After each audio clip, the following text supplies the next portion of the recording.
Russian ship loaded with military equipment enters Black Sea towards Ukraine. Here's a summary of the article. A fresh shipment of military equipment appears to have slipped into the Black Sea for delivery to a Russian base. The Russian government-linked ship, MV Sparta IV, passed through the Bosporus during the hours of darkness. Her voyage has been tracked by defense analysts and her passing was photographed by respected ship spotter and defense expert Yorick I.K.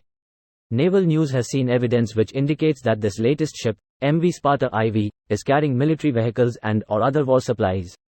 Sparta IV is one of 4 ships owned by SC South LLC, a Russian shipping company which is involved in transporting military equipment.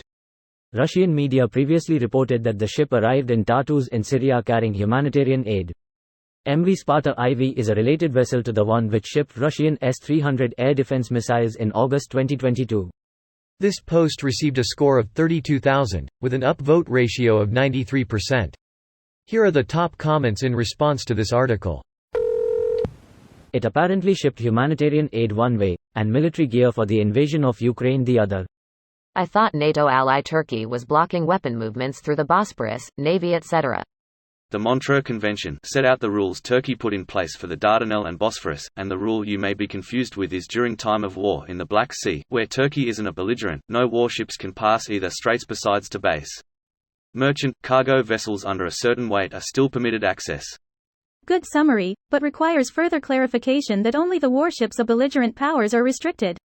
Didn't Lavrov recently claim that NATO started the war against Russia? And since Turkey is a part of NATO, wouldn't that make them a belligerent? Greater than and since Turkey is a part of NATO, wouldn't that make them a belligerent? That makes 2 assumptions. 1. Turkey is bound by the convention to allow any ships of states at war with it to pass through the straits without restriction. The Montreux Convention does not restrict Turkey from blocking merchant ships of countries at war with it, including those of Black Sea states. Nothing would also stop Turkey from effecting a blockade to inspect ships which it feels threatening its security. Though, Turkey has been slowly surrounded by Russian military and their allies.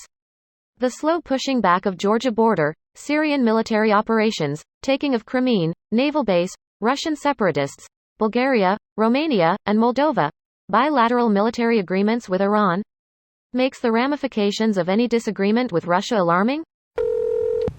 Sounds like a valid target for a couple of naval drones. Regrouping with the Moskva. Lost due to stormy weather. Fell to its death out of a window? Shot himself 15 times in the back and locked himself into a suitcase. Clear-cut suicide. May it soon keep company to the Moskva. It's waiting on a resupply. The Russian idea of replenishment at sea is a bit different from how I remember the US Navy doing it. Let's just say Russia tried to float the idea, but sunk too much money into it. Pretty soon, they were underwater and ended up getting the ship kicked out of them. It really blew up in their face and now a sinking feeling is setting in, so they are trying an overhaul, but their new designs are not ship-shaped. My first though was, can Ukraine sink it? Apparently their Neptune missile which sank the Moscow has a range of 300 kilometers.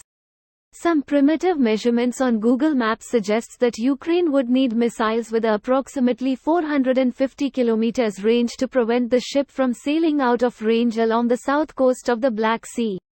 Maybe Ukraine can still use the sea drones Ukraine used earlier in the war? This video was automatically created by Reddit to speech. The article and comments in this video were selected from Reddit according to their upvotes, and any paraphrasing was performed by smmry.com, without any human intervention.